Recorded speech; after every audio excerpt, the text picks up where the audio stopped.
Good morning बच्चों। आज मैं पढ़ाऊँगी आपको क्लास सेकंड की हिंदी। इसमें मैं पढ़ाऊँगी आपको पार्ट 16 बहादुर पीटर। बहादुर पीटर नाम के एक बच्चे की कहानी है ना। इस पार्ट में मतलब उसकी बहादुरी के बारे में बताया है कि वो गांव को डूबने से कैसे बचाता है। मतलब गांव में पानी भर जाता है, भरने से वहाँ पे वो बचाता है। हॉलैंड यूरोप का एक प्रसिद्ध देश है। यह देश समुद्र तट पर बसा हुआ है। इसकी ज़मीन कहीं कहीं समुद्र तट के से नीचे है। देश के समुद्र के पानी से बचने के लिए लोग ने एक बड़ी दीवार बना रखी थी है। दीवार के पास एक गांव में एक मजदूर रहता था।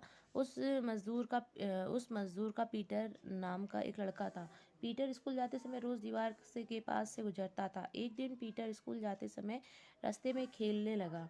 वह स्कूल में देर से पहुंचा, इसलिए शाम को शिक्षक ने उसे 2 घंटे के बाद छुट्टी दी। संध्या हो चली थी, दिन छिपने को था। पीटर तेजी से घर की तरफ जा रहा था। उसकी नज़र दीवार से एक और जगह बहते हुए पानी की ओर पड़ी गई। पहले तो उसने उसकी तरफ कुछ ध्यान नहीं दिया, किंतु थोड़ी दूर आगे जाकर उसे ख्याल आया कि अगर दीवार में से आते पानी को रोका न गया तो रात भर में दीवार टूट जाएगी और सारा गांव पानी से डूब जाएगा। वह वापस लौटा। उसने मिट्टी से दीवार के सुराख को बंद करने का प्रयत्न किया, मगर उसे सफलता न मिली। पानी मिट्टी को बहा देता था। ऐसे उसे एक तरकीब सूझी। उसने थोड़े पत्थर उस सुराख में भरे और फिर अपने पेट से उस सुराख को रोका रखा। उसमें पानी बंद हो गया। उसने सोचा कि थोड़ी देर में किसी आने जाने वाले से गांव की मैं खबर दूंगा और लोग आकर दीवार ठीक कर देंगे। रात हो गई, मगर वहां कोई नहीं आया। पीटर अपनी जगह से ना हिला। वह सारी रात उसी तरह पेट लगाकर खड़ा रहा।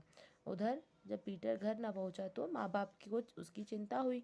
उन्होंने उसके साथियों से पूछा कि तो पता चला कि पीटर आज देर से स्कूल पहुंचा था, इसलिए उसको शिक्षक देर से छुट्टी देंगे। माता पिता ने मान लिया कि देर हो जाने के कारण शिक्षक ने पीटर को अपने यहाँ रख लिया होगा। वे निश्चिंत हो गए। उधर पीटर सारी रात उसी तरह खड़ा रहा। ठंड के कारण उसका सारा शरीर अकड़ गया। सुबह हुआ, लोग आने जाने लगे। एक ने पीटर को दीवार के पास पेट लगाए देखा। वह उसके पास गया। देखते ही वह सारी स्थिति समझ गया। उसने पीटर को अपना गर्म कोट ओढ़ाया और आग जलाकर उसे तपाया, फिर गर्म दूध लाकर उसे पिलाया। इतने में वहाँ बहुत से आदमी इकट्ठे हो गए।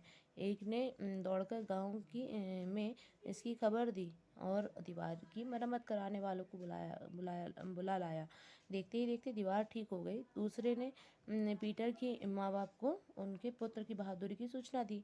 माँ बाप ने सारी बात सुनी तो वे अपने बहादुर पुत्र की देश सेवा पर फूले न समाये। गांव वालों ने इकट्ठे होकर पीटर का सम्मान किया, उसे कंधे पर बिठाकर जुलूस निकाला। सब लोगों के मुंह पर एक ही बात थी, इस बहादुर लड़के ने गांव को डूबने से बचा लिया। ओके बच्चों, ऐसी बहादुरी आपको भी करनी चाहिए। ओके बच्चों, थैंक यू।